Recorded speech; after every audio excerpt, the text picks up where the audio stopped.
chasms that lay before us, how high the mountain I could not climb. In desperation, I turned to heaven and spoke your name into the night. Then through the darkness, your love and kindness torn through the shadows of my soul. The work is finished, the end is written. Jesus Christ, my living hope.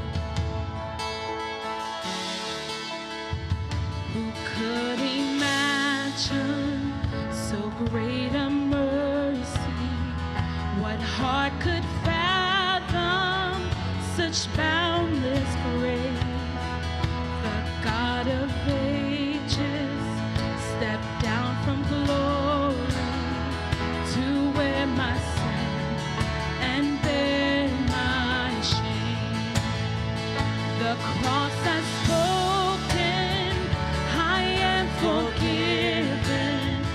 The King of Kings calls me his own. Beautiful Savior, I'm yours forever. Jesus Christ, my living hope. Hallelujah, praise the one who sets me free. Hallelujah, death has lost its grip on me. You have broken every chain. There's salvation in your name, Jesus Christ, my living hope. Hallelujah, praise the one who set me free. Hallelujah, death has lost its grip on me. You have broken every chain. There's salvation in your name, Jesus Christ, my living hope. Then came the morning that sealed the promise. Your buried body begins to breathe. Out of the silence, the roaring lion declares the grave has no claim on me. Then came the morning that sealed the promise. Your buried body begins to breathe.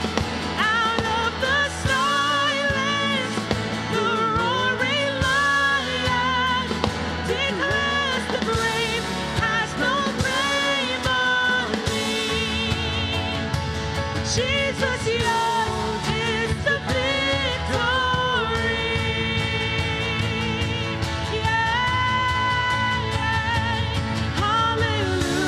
Hallelujah, praise the one who set me free. Hallelujah, death has lost its grip on me. You have broken every chain. There's salvation in your name, Jesus Christ, my living hope. Hallelujah, praise the one who set me free. Hallelujah, death has lost its grip on me. You have broken every chain. There's salvation in your name, Jesus Christ, my living hope. Jesus Christ, my living hope. Oh God, you are my living hope. morning. Welcome to Lafayette Community Church. Today is all about Jesus. It's all about Him being the living hope, being the one that we rest on, being the one that we rely on. If you came this morning with a burden, we hope that in this place today, you can put your heart directly in God's hands. And you can say, God, my life today belongs to you. And that by putting Him first in your life today, you will be putting Him first in your life for another 7 days. We believe that He is ready to bless you and care for you and nurture you. And we want to be part of that journey with you. If there is something you'd like to have us join you in prayer over, we have a prayer team that just kind of huddles up in the back corner over here. And they would love to bring your requests before our Heavenly Father in prayer today. So if you have something, don't be ashamed, don't be afraid, just sneak on back there and say, hey, would you pray with me? They would love to do that. But in this place, I want to invite you to open up your heart, open up your mind, open up your voices, and let's sing about how good God is, no matter what we're experiencing in our lives. He is the one who can make it well with our souls.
for purity,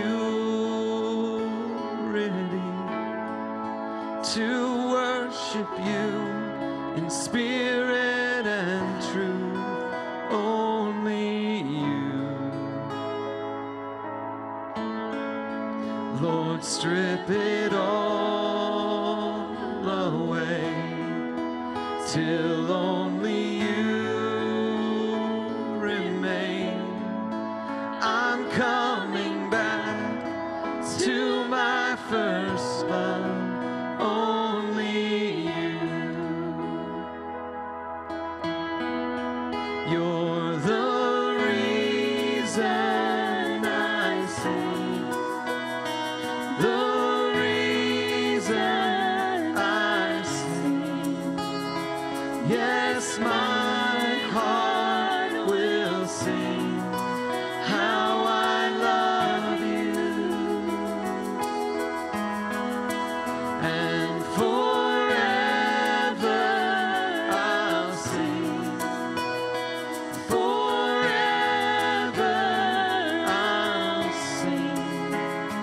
Yes, my heart will sing how I love you. I come with my broken song to you, the perfect one, to worship you in spirit and truth. Only you, only you. Give me a childlike heart, lead me to where you are. I'm coming back to my first love, only you. You're the reason I sing, the reason I sing. Yes, my heart will sing how I love you, oh, and forever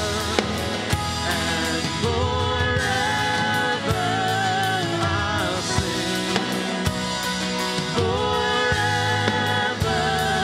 I'll sing. Yes, my heart will sing how I love you, how I love you, how I love you, how I love you. My first love, how I love you, how I love you, how I love you. My first love. You're the reason I sing, the reason I sing. Yes, my heart will sing how I love you, and forever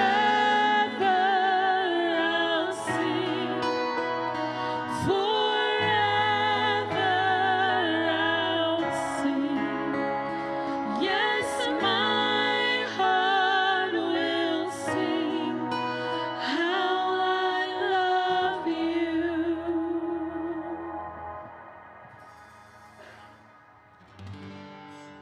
Lord, we recognize that we would be nothing if you hadn't come to us, if you hadn't simplified everything down to one thing, that you are God in heaven and you love us This whole idea of you adopting us as your children is far beyond what we can imagine. It goes beyond anything that we have ever thought before. That we are yours, sons and daughters of God on high.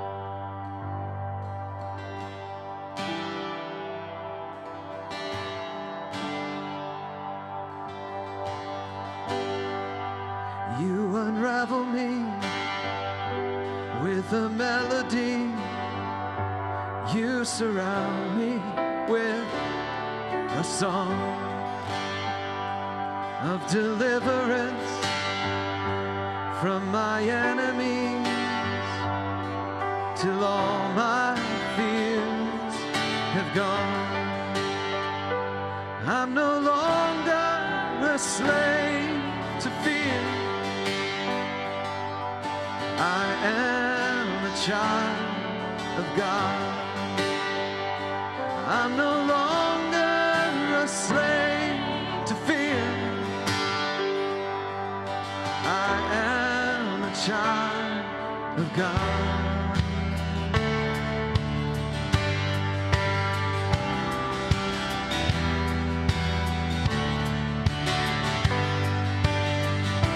From my mother's womb, you have chosen me.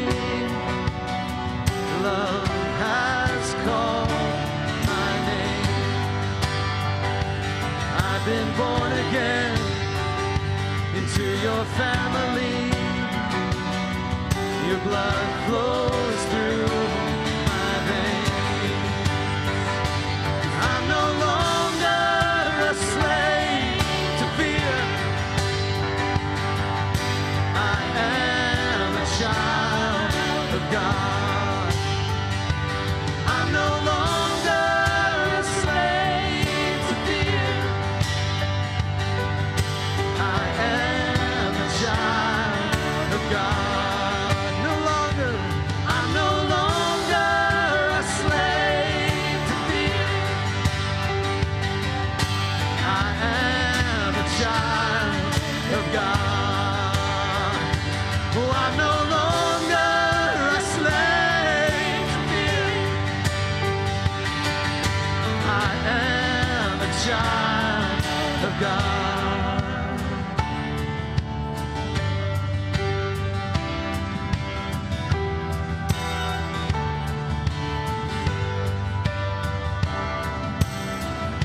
I am surrounded by a world full of fear.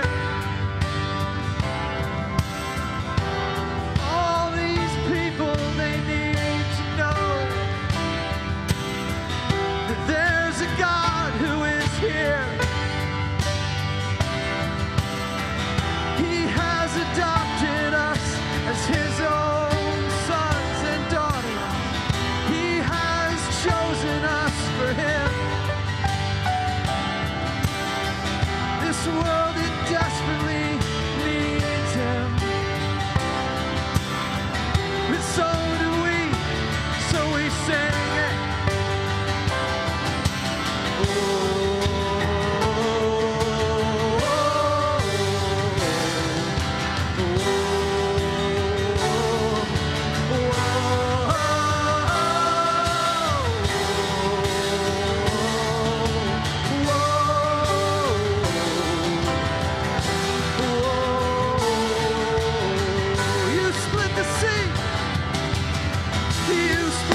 of God.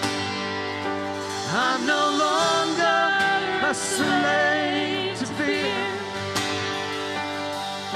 I am a child of God. I'm glad you've come here this morning because we together get to affirm this to one another, that our God is in heaven and He has adopted us and chosen us as His people. Not because we were special, but just because He's that loving. I want to encourage you to spend a few moments encouraging someone else around you. You don't know what their week has been like. And so I want to invite you to look to someone near you or even someone across the room and just be some encouraging kind of person to them. And the way to do that is to ask them a question that makes them smile. So here you go. Ask them this very deep and important question. What is your favorite snow cone flavor? Go ahead, take 2 minutes. We'll be right back.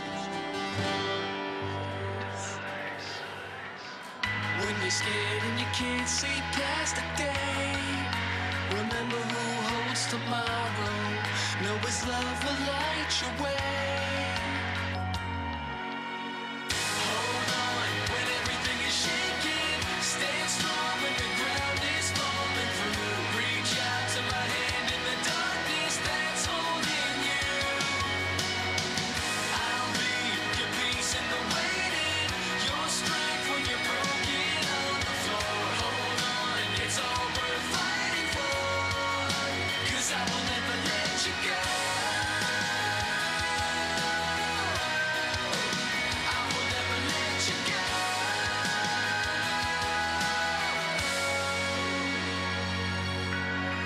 When you look in the mirror and you run away, 'cause all you see are the scars from yesterday.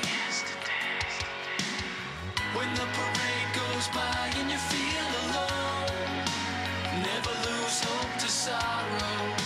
You're closer than you know. Hold on when everything is shaking. Stand strong when the ground is falling through. Reach out to my hand in the darkness that's holding you. I'll be your peace in the waiting, your strength when you're broken on the floor. Hold on, it's all worth fighting for, 'cause I will never let you go. I will never let you go. When the road is hard and your faith is shaking, never look back on the steps you're taking. You're more to me than you could ever know.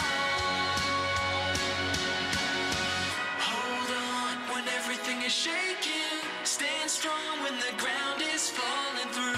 Reach out to my hand in the darkness. I'm holding you.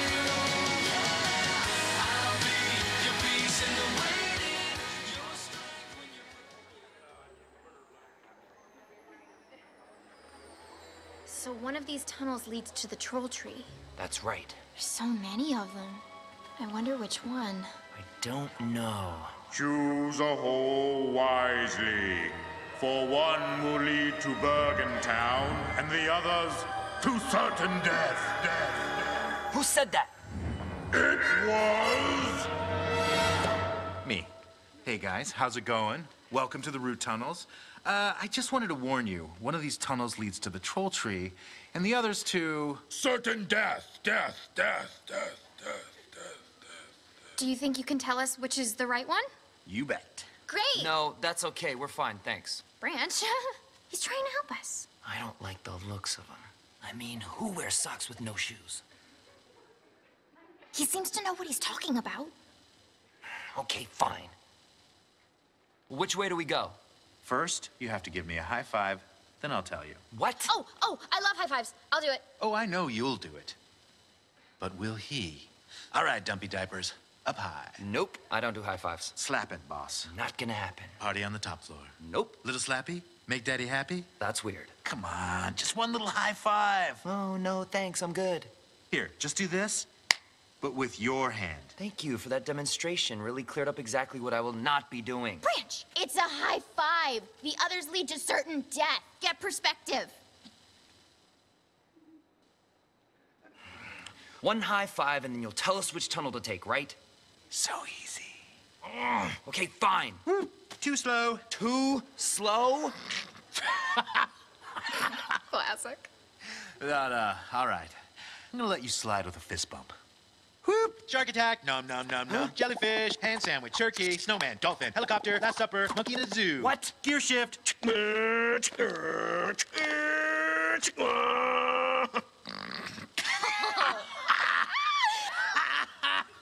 Okay.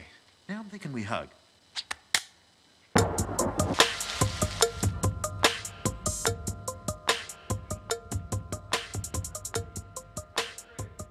If you didn't know, we're in a series of messages where we're using the fist bump metaphor for relationships. And so that was given to me by Ashley this last week. And so she sent this troll video to me, and I was like, that's awesome. And it just so happens I have a friend, Chuck, one of our sound guys and our AV tech, and he has seen the Trolls movie about 100 times last week.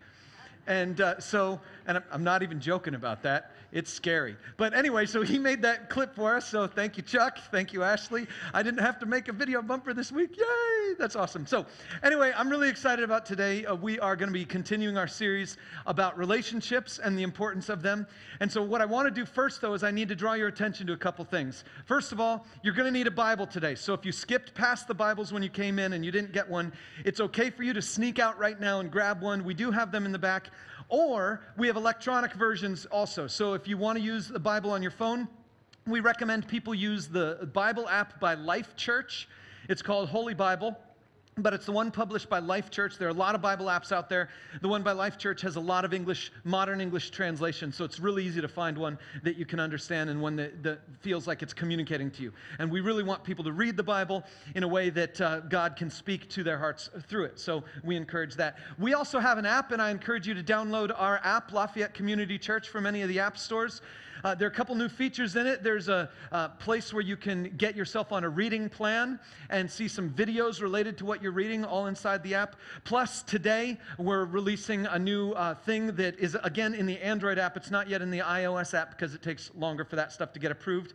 But if you have a kid checked into Kidopolis today, you can go to our Kidopolis parents page right from the app, and that'll give you your security code and all the details on stuff like that. And so it's a really easy way for you to keep track of your kid and your security code and all that kind of stuff. So some updates on our app, but we encourage you to download our app. If you choose the live event notes from the menu, whatever shows up on the screen will be on your device right in front of you.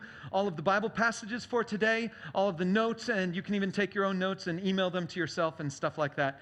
But there are a couple other announcements that I want to bring to your attention. One is at the end of this month is the Matrix Superhero 5K Run and Walk. You can either run the 5K, or you can walk the 3K, or you can enlist one of your children to run the 1K. They have a little fun run for the kids. It's only 1K. It's a whole lot of fun. But here's the big deal. We are helping them raise money.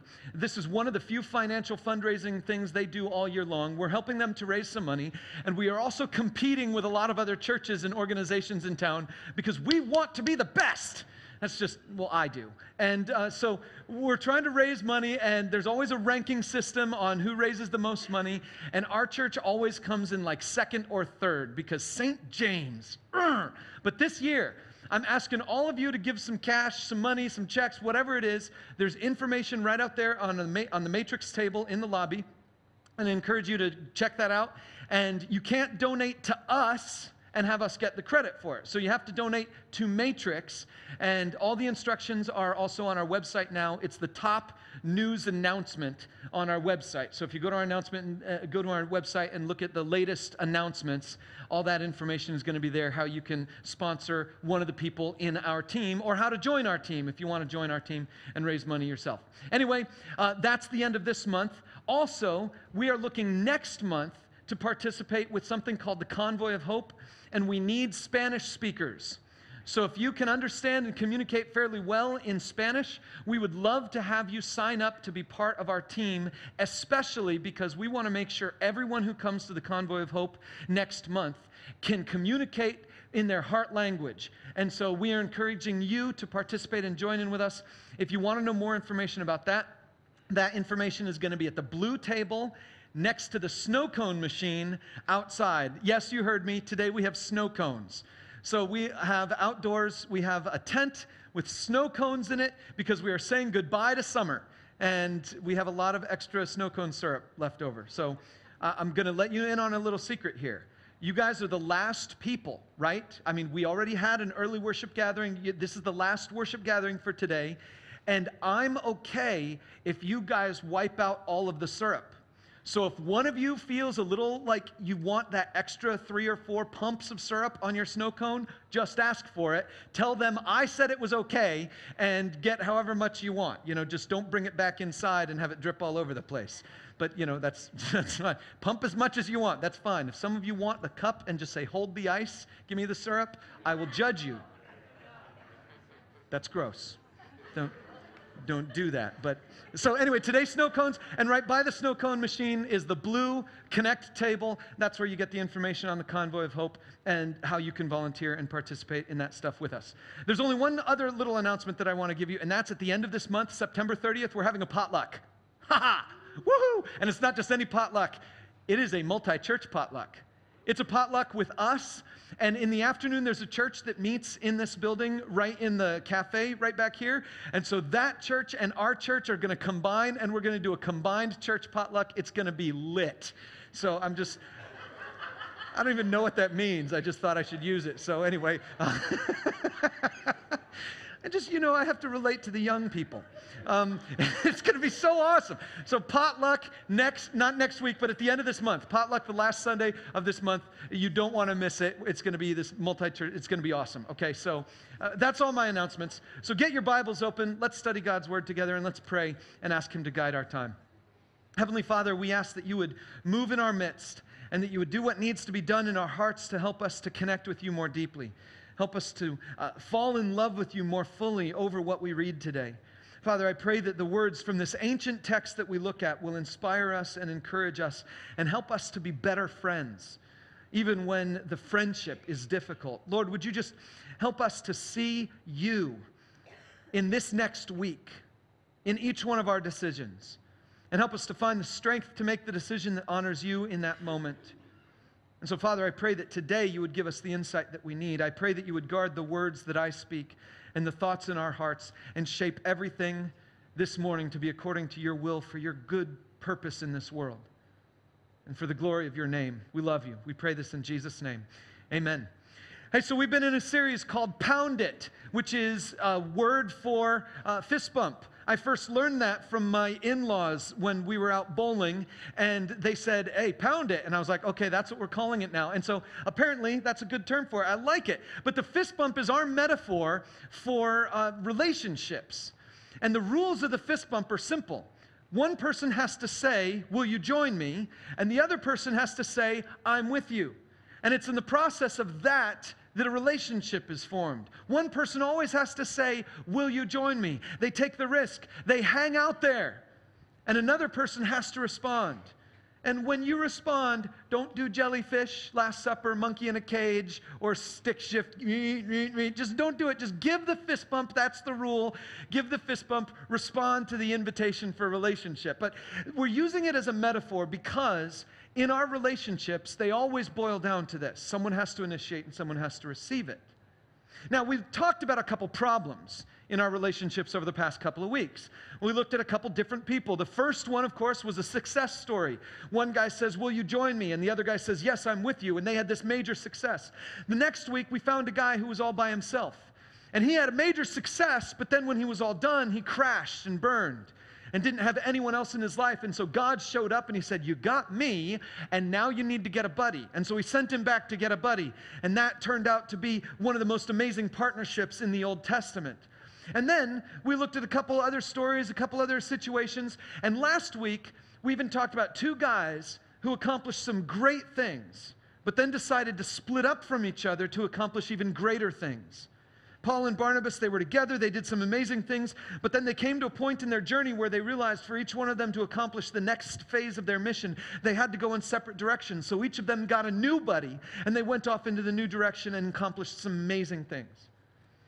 But today, we're going to look at one of those stories that is all too familiar to all of us. It's one of those moments where one person says, I'm going to be your friend, and the other person continues to push them away. It's one of those moments where you have a friend who needs a friend, but that's the friend who's pushing everyone away. I know you've been there. I know you've experienced that. Maybe even when I say that, there's a name that comes to your mind of someone that you know who desperately needs a friend. They need a friend. And you think you might be the only person who's willing to befriend them. But every time you enter into that place, every time you get close to them, they get all bristly and put up the wall, and they shut you out, or they do something mean. And whatever it is that happens there in that relationship, you keep realizing you might be their only hope for friendship, and they keep doing the thing that pushes you and everybody else away. That's the situation we're going to be looking at today. I know you've been there. I know you've experienced it. A number of years ago, I had a friend who was a part of a church that I was leading at the time, and he got to a place where I thought we were really good friends. I thought we had a really good connection. But we got to a place where he didn't like something that I said. He didn't like something that I taught. He didn't like something that I believed or how I understood the Bible to be teaching something. And it flipped a switch with him, and he ended up going like really, really far down the path of not wanting to hang out with me anymore. And kind of shut me out, left the church, ended up finding himself in a different church, got a position as the worship dude at that other church, and was involved in all this stuff, but he left a whole bunch of friends behind him. And while he was off in that other thing, a few challenges entered into his life. The challenges entered into his life. He experienced some pain, began to take some pain pills, then began to abuse those pain pills, and just continued to go down this journey of loneliness and isolation and addiction even. And I came to the place where I had to ask myself the question, am I going to try to get back into this guy's life? Or am I just going to protect myself and continue to keep him at a distance?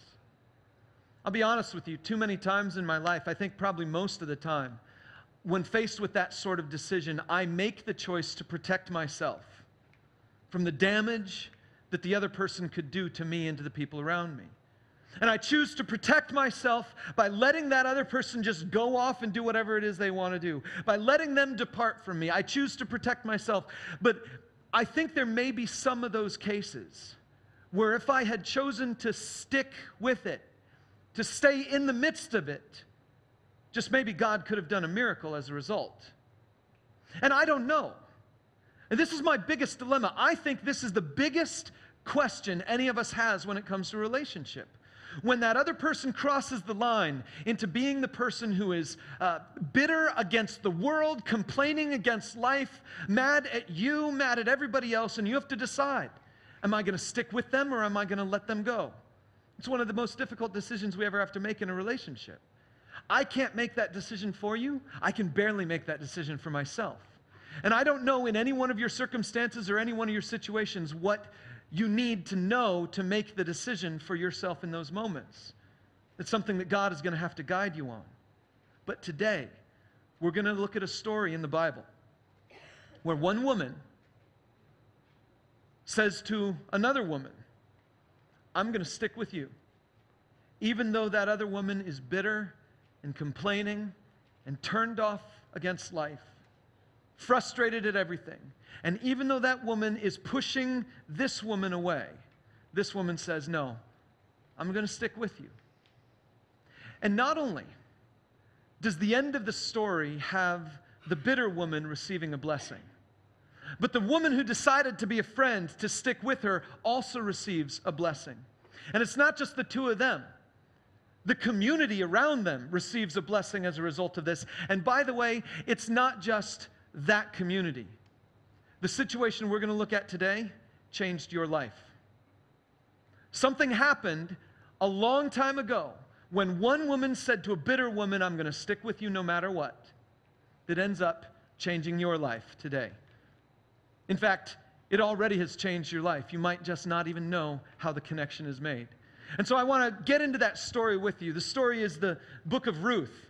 And if you look at the book of Ruth, you're going to find it's hard to find. So I put the page number. If you're using our Bibles here, it's on page 121. But it's a tiny little book. In our live event, it'll just pop up to you. We're going to look at Ruth chapter 1, and we're going to start verse 1. And just kind of work our way through this chapter. Ruth chapter 1, verse 1, it says, "In the days when the judges ruled," to remind you, the judges, that's, before there was a king in ancient Israel. We are told in the book called Judges that these judges would show up every time the people of God basically gave up on God. The judges would show up because God would send people into the land to be sort of the enemies, to invade the land and to remind his people that he was really in charge. And so then the judges would show up to vindicate the people, to free the people, to cast out all the enemies. But the key line in the book of Judges is that everybody did what they saw fit. Everybody did whatever they thought was right in their own eyes. There was no guidance, no leadership. And we're reminded of that at the very beginning of this book. In the days when the judges ruled, when there was no leadership in Israel, when there was no guidance, and when everybody just did whatever they thought was right in their own eyes. In the days when the judges ruled, there was a famine in the land. So a man from Bethlehem in Judah, together with his wife and 2 sons, went to live for a while in the country of Moab. The man's name was Elimelech, his wife's name was Naomi, and the names of his 2 sons were Mahlon and Chilion. They were Ephrathites from Bethlehem, Judah, and they went to Moab and lived there. Now, if you're really familiar with the Bible, if you've been in church for a while, if you're familiar with the story of the Old Testament, if you're familiar with the story of the Israelites, you might have already picked up on the major things wrong with these 2 verses. If you're not that familiar with it, I want to help you remember what the things are in these 2 verses that are absolutely, majorly wrong. Just go back to the beginning of the verse and we remember this is the days when the judges ruled. And so as I've already said, this is the day when everybody did whatever they thought was right. But it's the next line that begins to tell us something is wrong, really wrong. It says there was a famine in the land. This is a problem because, you see, God had told them this was the promised land. God had told them this was the land that was going to be flowing with milk and honey. God had told them that this land would be a land of plenty. This would be a land of fruitfulness. This would be a land of provision. This would be a land where God would take care of his people directly. In fact, he promised them, if you follow me, you will always have rain in the season, and you will always have fruit being produced on your trees. In fact, I will provide so much food for you that you can take 1 whole year off every 7 years because you will have so much food for you. God says, I will take care of you always, all the time. But there's a famine in the land. The only reason for them to be there to have a famine in the land is if God has removed his provision. And the only reason for God to remove his provision is if the people have failed to obey God. That's the way it worked in the time of the judges. God provided, the people failed to follow. God said, okay, I got to remind you I'm in charge, so he would withdraw his favor. Then the people would get invaded or something else would happen or there'd be a famine, and then the people would turn their hearts back to God. A judge would show up and say, we got to get our act together, let's follow God again. And then immediately that's when the rains would start up again. Immediately that's when the enemy would be vanquished. Immediately that's when the problems would be solved. And then everybody remembered, oh yeah, God's in charge. But there's a famine in the land. So clearly God has removed his favor from the land of Israel. And the very next line, look what happens there. Then a man from Bethlehem. Bethlehem, you know Bethlehem. Bethlehem's the famous little town. Yeah, it's that one. The Bethlehem from Christmas. That's what they're from. And yet they leave it. Together with his wife and 2 sons went to live for a while in the country of Moab. Again, if you know the Bible really well, you're going to know the problem with this. But if you don't, you might not remember the problem with this. But Moab isn't just an enemy. Moab is the enemy. I mean, sure, there are other groups of people that they fight against. They're the Philistines. You know, that's where Goliath comes from. And little David goes up against Goliath and kills him with a rock thrown from a sling and then cuts off his head. They always forget the cutting off the head part, but I think that's pretty cool with Goliath's own sword. But anyway, he's a Philistine, so we got the Philistines. Then there are Midianites, and there are all these other kinds of groups. So a lot of times we forget about how bad Moab is, but you got to know how bad Moab is. You see, when the people of Israel were wandering through the wilderness 40 years. God told them 40 years because they didn't obey him in the wilderness. And he said, okay, fine. I'm going to let all of you people die, and then I'm going to get your children into the promised land. So they wander for 40 years in the wilderness, and at the end of those 40 years, all of the previous generation is dead, and now it's time for them to go into the promised land. And so they walk up to the promised land. They are ready to cross the Jordan River to go into the promised land, but before they get into the promised land, they pass by the land of Moab. And so here's Moab off to the side. The promised land is on the other side, and they're walking to get to the promised land, but Moab finds out they're on their way. And the king of Moab says, we're going to do something about this because those people have God on their side, and we need to somehow stop them. And so he hires a guy named Balaam. And maybe you know the story of Balaam. Balaam is the dude who has a talking donkey because, he's on his way to curse the Israelites, and God puts an angel in his path, and the angel blocks him, but Balaam can't see the angel, but the donkey can see the angel, and so he starts beating the donkey, and finally the donkey turns around, and he's like, what are you doing, man? And Balaam's like, uh-huh. And so you get this talking donkey situation, okay? It's one of my favorite stories as a little kid. As a 5-year-old, when you read that story in the King James Version of the Bible, you get to swear. It's amazing because it's a donkey, and there's swearing in the King James Version when it talks about donkeys. But anyway, as a kid, it was a beautiful passage to read out loud forcefully because it talks. The donkey. And so anyway, it's just an amazing kid story, but the problem is, as an adult, sometimes we only remember the kids' stuff. And the bigger point to that whole story is that Balaam was hired by the king of Moab to go to the land of Moab to curse the Israelites. And Balaam said, I can't curse them. They're God's people. I can't say anything against them. But I'll tell you what, if you want to get them, you don't have to do anything. You can let God get them. Here's what you do.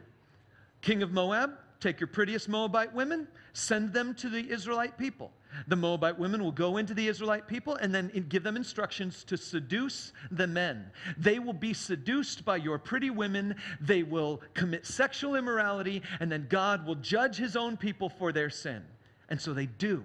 They do exactly that. The Moabite king sends Moabite women into the community. The men commit adultery with them, and then God judges them. Israelites die, and then Moses shows up, and he's like, holy cow, what are you guys doing? He sends the Moabite women out, and then they fight the Moabite king and the other Moabite people, and what ensues is the bloodiest battle in Israel's history.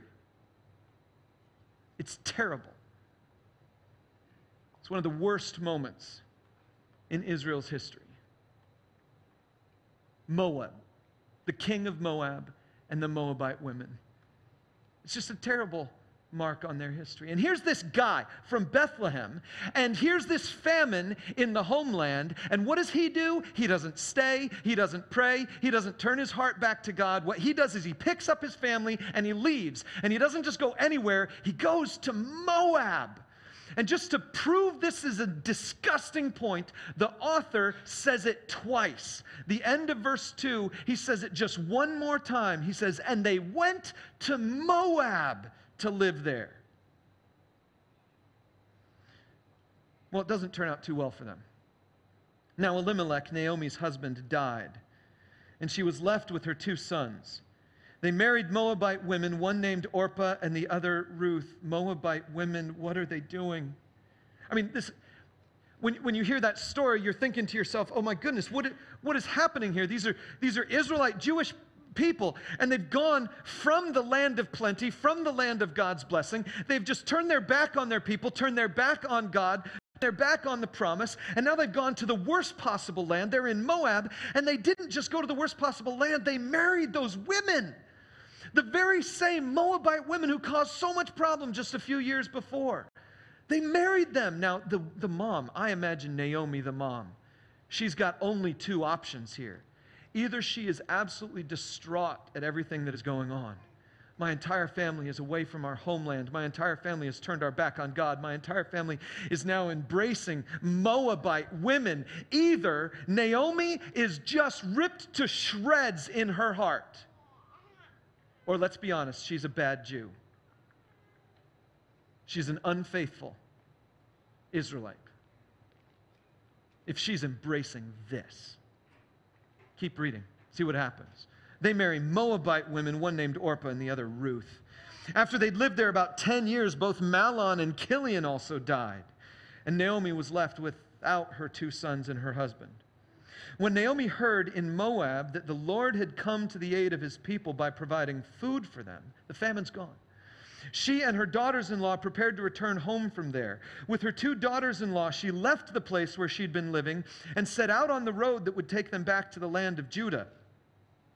Then Naomi said to her 2 daughters-in-law, "Go back, each of you, to your mother's home. May the Lord show you kindness as you've shown kindness to your dead husbands and to me. May the Lord grant that each of you will find rest in the home of another husband." Then she kissed them goodbye, and they wept aloud and said to her, "We will go back with you to your people." But Naomi said, "Return home, my daughters. Why would you come with me?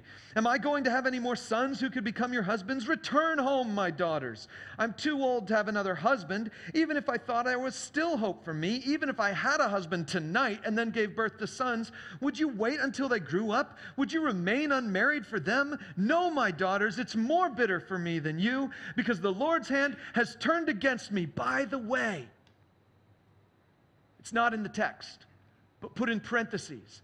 And if I show up in my hometown with 2 Moabite women, it's going to be even worse for me.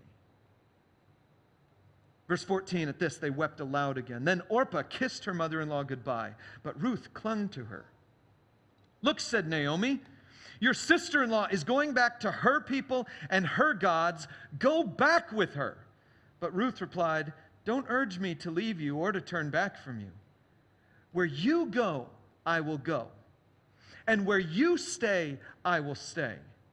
Your people will be my people, and your God my God. Where you die, I will die, and there I will be buried. May the Lord deal with me, be it ever so severely, if even death separates you and me." When Naomi realized that Ruth was determined to go with her, she stopped urging her. So the 2 women went on until they came to Bethlehem. When they arrived in Bethlehem, the whole town was stirred because of them. And the women exclaimed, "Can this be Naomi? Don't call me Naomi," which, by the way, means pleasant. She told them, "Call me Mara," which, by the way, means bitter, because the Almighty has made my life very bitter. I went away full, but the Lord has brought me back empty. Why call me Naomi? The Lord has afflicted me.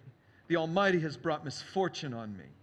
So Naomi returned from Moab, accompanied by Ruth the Moabite, her daughter-in-law, arriving in Bethlehem as the barley harvest was beginning. There's some really interesting things that are happening here in this passage. Naomi is just upset and complaining. You know, I have a hard time dealing with complaining. If someone complains around me, my general response is this: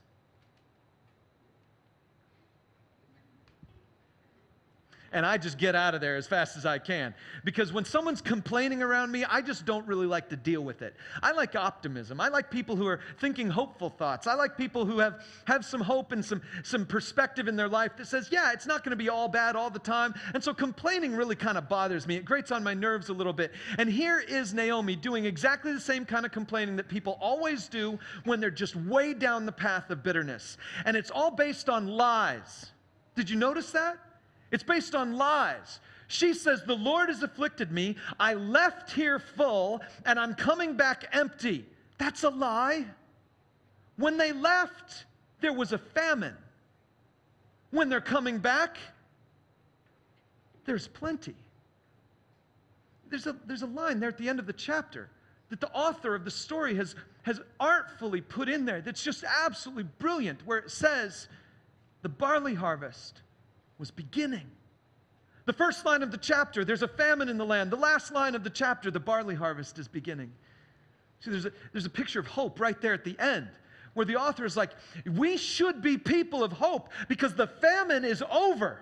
The harvest. It's not just that the famine is done and rains have come, it's that it's actually harvest time. The harvest is ready. She says, I left here full and I'm coming back empty. She's coming back to plenty. But what's more painful is what that must have communicated to Ruth. Because here's Naomi, and she's been followed from Moab, from this woman who said, I'm going to die wherever you die. And Naomi says, I have come back with nothing. Well, who's that? Oh, that's just more than nothing.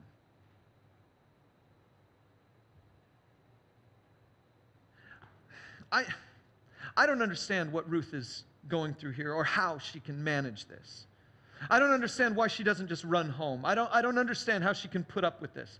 There's some people who would speculate about the character of Ruth, and they would say things like, oh, well, Ruth has demonstrated that she's a godly woman, and she's going to put her life in God's hands, and she's going to come to the land of Israel because she's deciding to make the God of Israel be her God, and she's just going to trust that God to be all good to her and everything. But no, that's not what happens in this chapter. Pay attention to the details. Naomi says, go home to your gods, and Ruth says, your God will be my God. It's not, I have already made him my God. It's, I'm going to go ahead and change. But I don't know what that means. I don't know who your God is. I don't know if your God can control things. I don't know if your God couldn't even keep your people alive back when you lived there. I mean, he let famine come into your land. Why should I make your God my God? She has no reason. She's got no spiritual support. She's got no spiritual strength.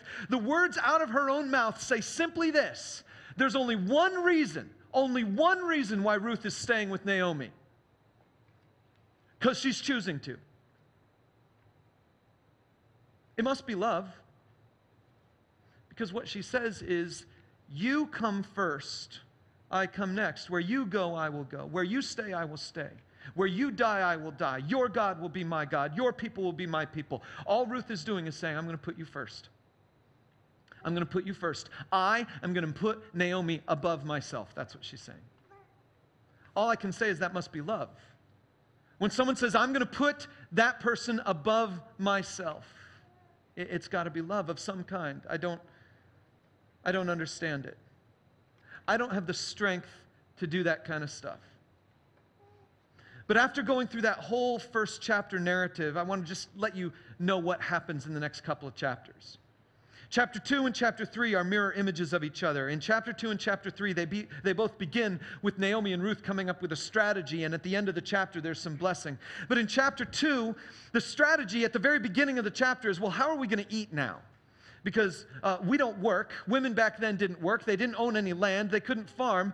And so what do? How do we eat? And Naomi says, I got it. There's this law in Israel that says when farmers farm their land, they're only allowed to pass by the fields once. They can't go over the stuff a second time. So what you do is you follow those guys. You stand behind the harvesters, and wherever they go, you just follow behind them. And whatever they leave behind, they're not allowed to go back and pick up. So you pick it up. It's the law of the land, Ruth. You got to have to trust me on this. Go ahead and do that. Well, the amazing thing is Naomi comes up with this strategy, and Ruth says, okay, I'll do it. And so she does it. And then she comes home. She goes out to the field first, and she's in the field. She's beginning to harvest some of the leftover grain. And while she's out there, a man comes up to her.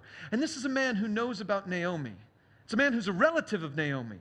It's a man who knows how annoying Naomi is. It's a man who knows how bitter Naomi is, and it's a man who knows what Ruth has done to come and join. And so he's like, something special is about this woman. And so he treats her specially. He gives her all kinds of special treatment. He gives her extra food. He tells his own workers to accidentally leave a bunch of food on the ground right in front of Ruth. And so they do so. And so she comes home with a ton of extra grain from this barley harvest. And she goes to Naomi and she says, okay, here it is. I've got all this extra food. And Naomi says, how'd that happen? And she says, I met a guy. His name is Boaz. He runs that field. And Naomi goes, oh, because she just got another idea.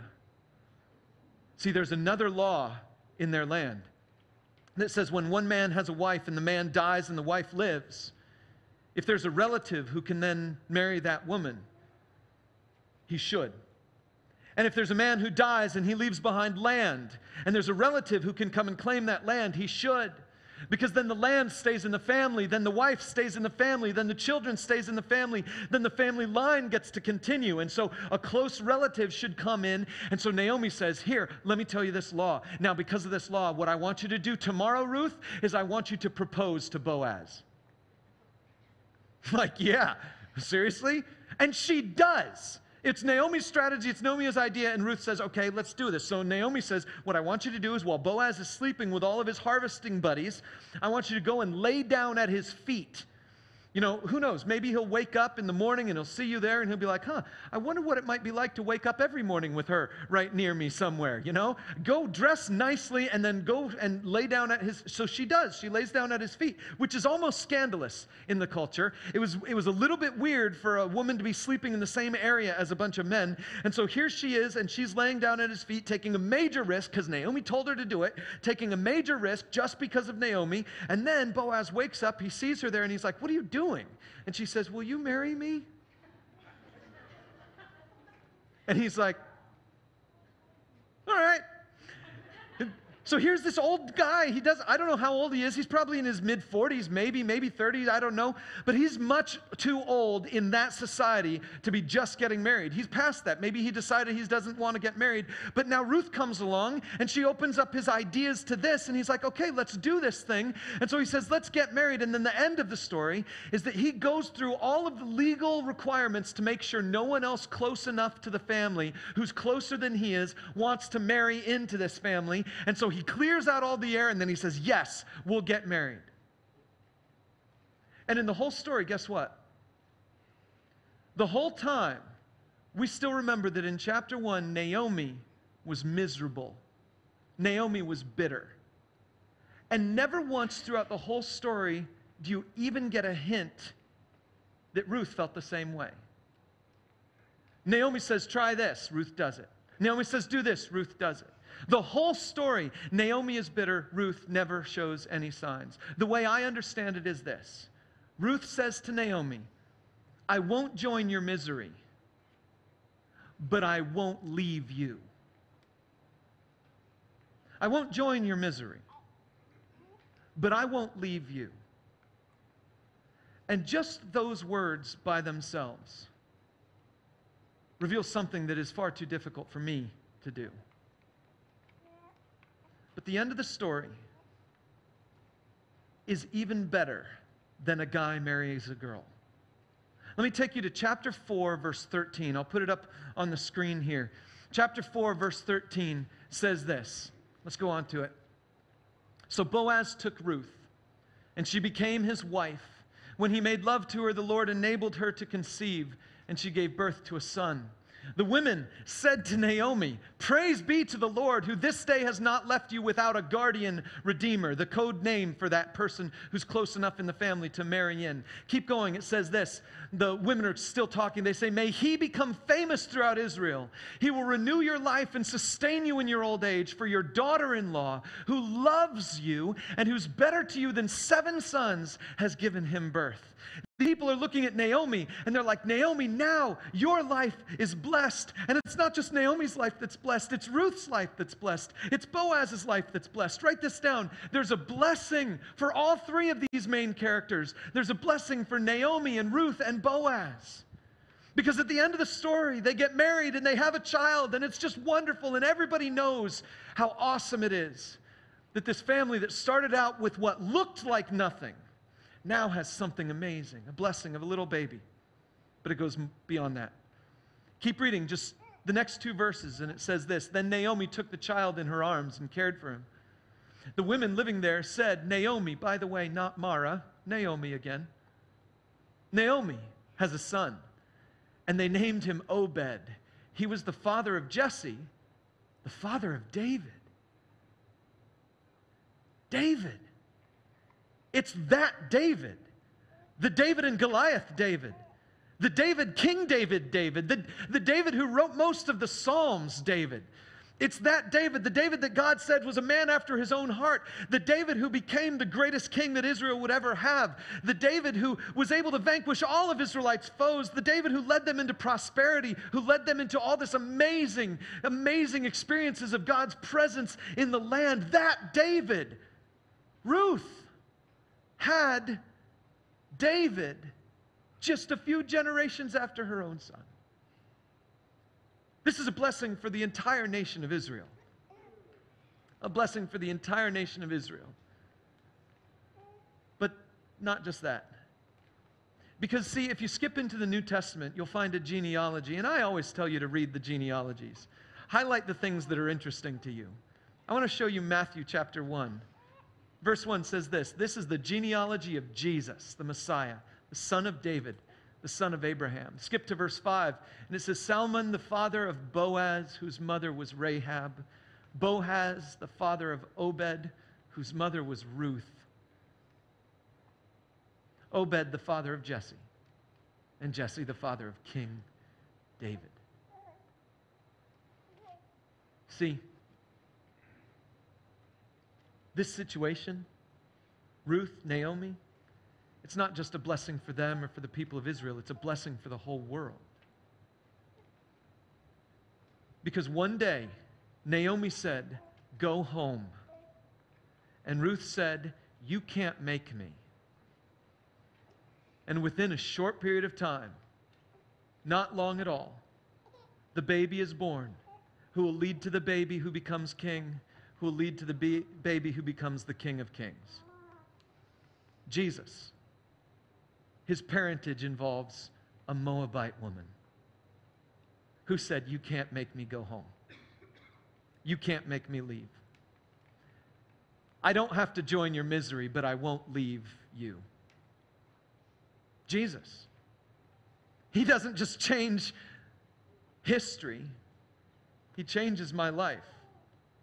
And so I take from this story just the amazing challenge of how in the world is it that one person can be so bitter and another person can just simply say, I'm going to stick with you, and the end result is the entire world gets changed. Well, all I know is this. There might be a time when you face a bitter person, and there might be a time when you need to let that person go, but I still know this one principle to be true. Bitter people need better friends. It's hard to be one of those kinds of friends. Bitter people need even better friends.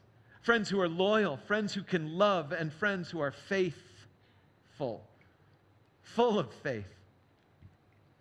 You might be in a situation today like Naomi, where you feel like God has somehow let you down. There's a famine in the land, people have died, and now you're being followed by this Moabite woman. You've got nothing. There might be a circumstance in your life where you're feeling this kind of bitterness, and you're wondering, man, has God just left me? I'm empty. And maybe you need to remember, it's time to let someone else in.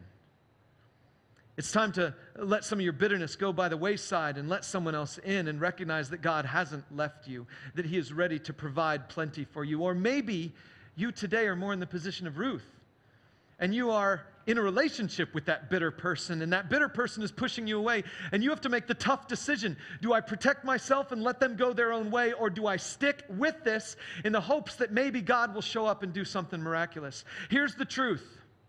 Naomi had no idea how much God loved her, but she did know how much Ruth loved her. And it was as a result of that that she came to healing. But on the other side, Ruth, she had no idea of anything. Ruth just got lucky. She made a decision to choose Israel's God over her own God, and it turns out that that God was the right one. She just made a decision to choose Naomi's people over her own people, and it just turned out that that was the right group of people. The only thing she had was love and loyalty, and it turns out that God blessed it.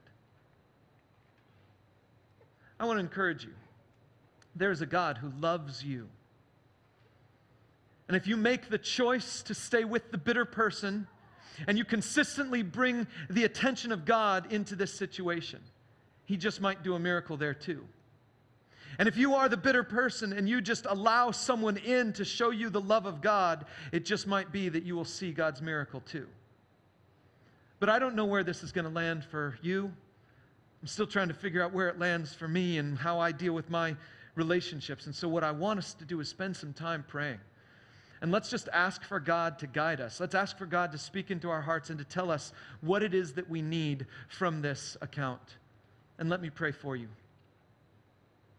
Lord, in this moment, we see the story of Ruth and Naomi, and we see Ruth's incredible willingness to be loyal in the face of an annoyingly bitter woman. And we see a miracle come out of it. We see an amazing miracle come out of it. We see the world get changed. And I don't know if I'm strong enough. I don't know if we're strong enough to be that kind of a person. But Lord, I pray that if we need to be, you will help us to be. Lord, I pray that if anyone in this room is stuck in one of these two situations, either being the bitter person or being relationally connected to a bitter person, would you give us the wisdom and the strength to put you first and to see your miracle come about as a result? Lord, speak into our hearts now as we reflect on these things and remind us of how much you love us.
Let me invite you to join us and sing if you'd like.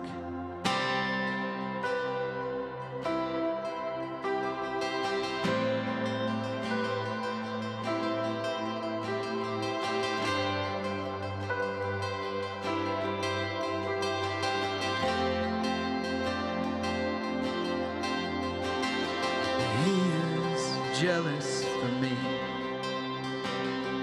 Love's like a hurricane.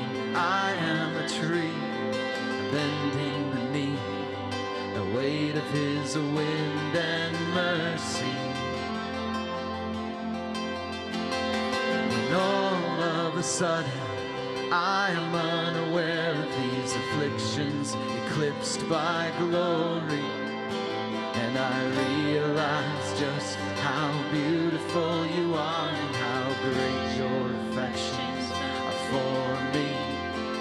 And oh, how he loves us so. Oh, how he loves us. How he loves us all.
Oh, how he loves us, how he loves us so. And oh, how he loves us so. Oh, how he loves us, how he loves us so. And oh, how he loves us so. Oh, how he loves us, how he loves us so. Yeah, he loves us. Oh, how he loves us. Oh, how he loves us. Oh, how he loves. Oh, what love. Yeah, he loves us. Oh, how he loves us. Oh, how he loves us. Oh, how he loves us so.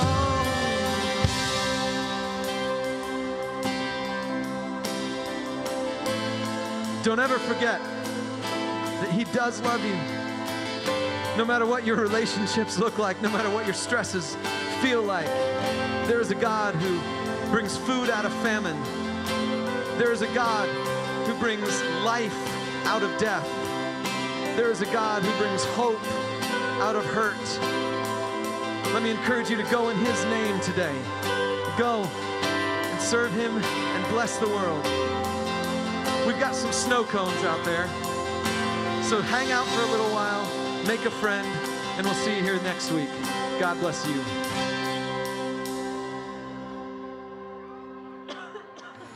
Tomorrow, know his love will light your way.